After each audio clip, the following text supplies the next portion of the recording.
Hello guys! Great morning ulit! So, welcome to our next episode ng ating vlog. So, tutorial na naman para sa ating health benefits sa ito. Hindi pa siya bagong sibol pa lang na Lingxi mushroom. Yan. Ang Lingxi mushroom ay isang Chinese medicine na isang mushroom kung saan discovered ng mga Chinese na kung saan na maraming health benefits sa kanilang to cure disease. Yan.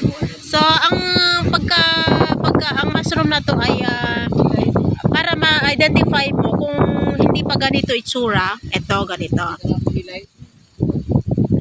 Namumula yung ano nito, namumula yung kung ano yung kulay, magiging kulay dito, siya rin ang magiging kulay dito sa gitna niya. Kita nyo, mas faded ang kulay dito sa gitna. Kasi ito na yung pinaka gitna niya pagka uusbong na tong mga petals niya. Hindi ito soft mushroom, kundi hard mushroom ito. Yan. Magiging flat yung magiging itsura nito, guys. Yan. So, ito possible na sila, oh. Ang tawag sa Chinese ay Lingxi mushroom. So, kung gusto niyo pong ito yung puno niya, oh, yung puno niya, mga yan. Oh. To. Yan. Black yung niya. Pinakadulo niya, black yung Hanggang mula dito sa niya, hanggang sa petals, guys, ay pinakikinabangan niya ng mga Chinese na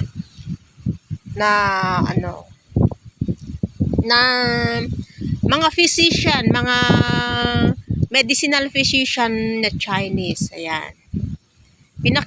Pinakikinabangan lahat nila para sa pasyente, mula petals hanggang roots niya, guys. Ayan.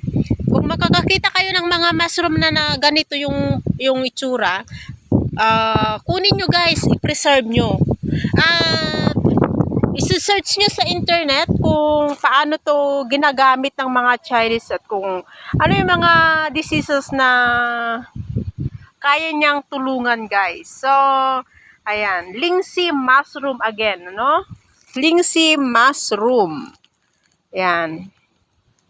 So, hindi naman natatagpuan to kahit saan-saan, Malapit ito sa mga patay rin na puno. Oh, to. Ito, patay na, patay ito na puno ng akasya. Puno ng ipil-ipil. Ayan. So, mostly talagang ganyan. Diyan sila tumutubo. Ayan yung tsura, guys. Kita nyo? Oh. Yan. Marami ang medicinal benefits niyang mushroom na yan. Pero hindi ito inuulam na parang regular ha. Ang mushroom na to ay para sa medicinal purpose only. Ayan. Ang ganda nga ng kulay, oh. Yan. Yan. Ayun. Possible pa lang yan, guys, pero malalaki na sila, medyo matangkad na. Yan. So, preserve pala ng mga Chinese yan, guys, sa box na. Sinisealed na lang nila sa isang sealed na lalagyan, tapos yung nilalagay sa box. Ayan. Okay, guys, sana nabigyan ko na naman po kayo ng isa pang health tips at mga pakinabang na bagay na hatid sa atin o bigay sa atin ng Panginoon natin na mostly na hindi pa natin nakikilala. Guys? So, antabayan na ng ating next episode sa Digna Agari YouTube vlog at Digna G. Agari Facebook account. Ayan. Thank you and have a nice day.